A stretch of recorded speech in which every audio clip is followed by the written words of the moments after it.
Here's your full YouTube video script. If you were watching the silver market in late January 2026, you witnessed something that most traders will never forget. In less than 48 hours, silver, the white metal that had just made history by crossing $121 per ounce for the very first time, came crashing down like a skyscraper in a demolition video. It lost over 30% of its value almost overnight, touching lows near $70 to $75 before any meaningful recovery. 30% gone in under 2 days. Now, if you're sitting here confused, angry, or maybe even relieved that you didn't buy at the top, this video is for you. Because today we are going to break down exactly what caused this historic collapse, what the data is telling us right now in March 2026, and most importantly, what might happen next. So stick with me because the answer might actually surprise you. Quote, surprise you. To understand the crash, we first need to appreciate just how extraordinary the rally was. Silver opened the year 2026 near $30 per ounce, a price that, at the time, already felt historically elevated. But then, something remarkable happened. January became the most explosive month for silver in modern market history. By January 29th, 2026, silver had surged to an all-time nominal high of $121 per ounce.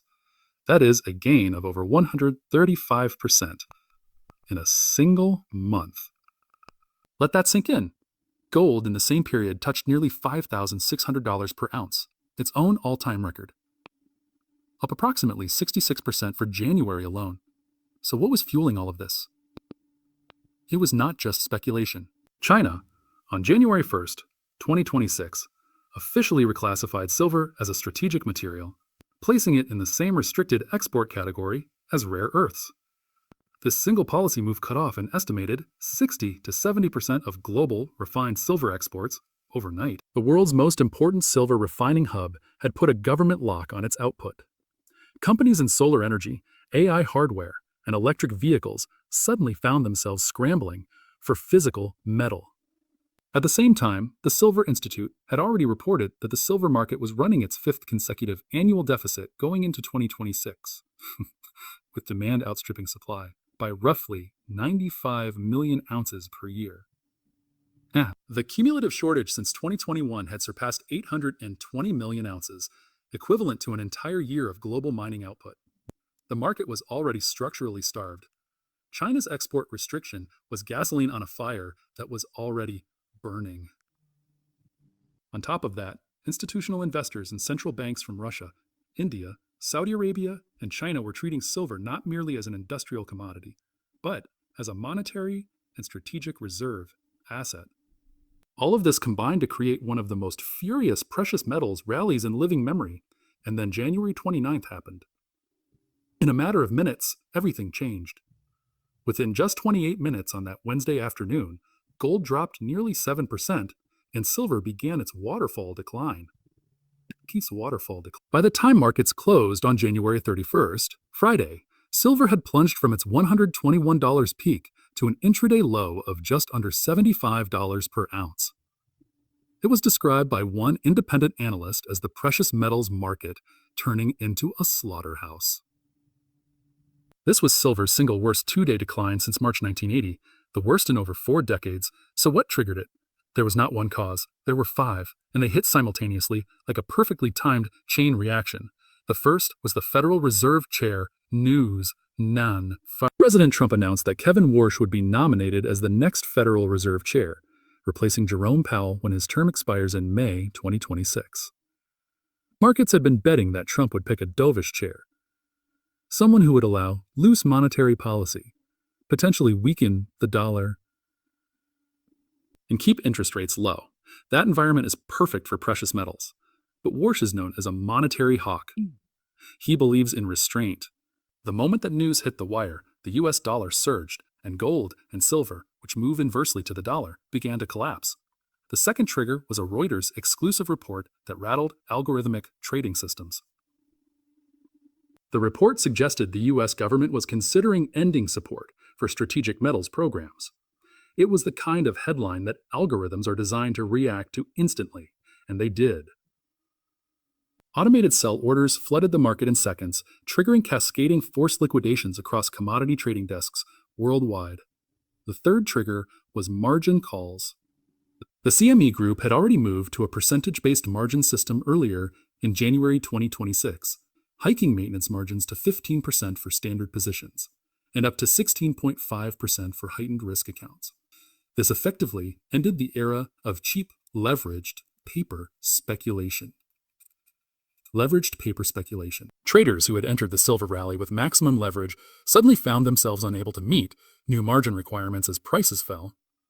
They had no choice but to sell, and selling into a falling market only accelerated the decline.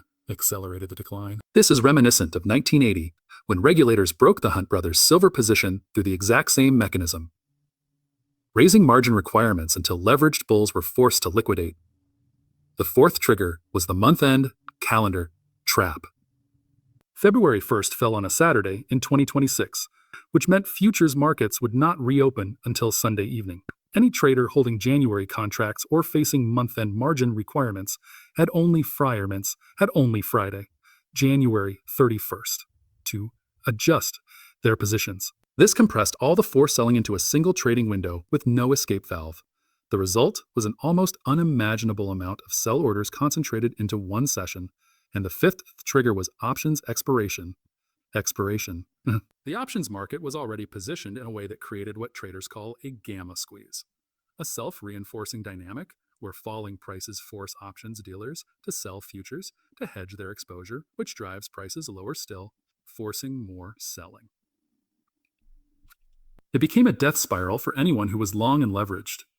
The result was silver going from an all-time high of $121 to a low of approximately $70 to $75 to $75 within 30 hours.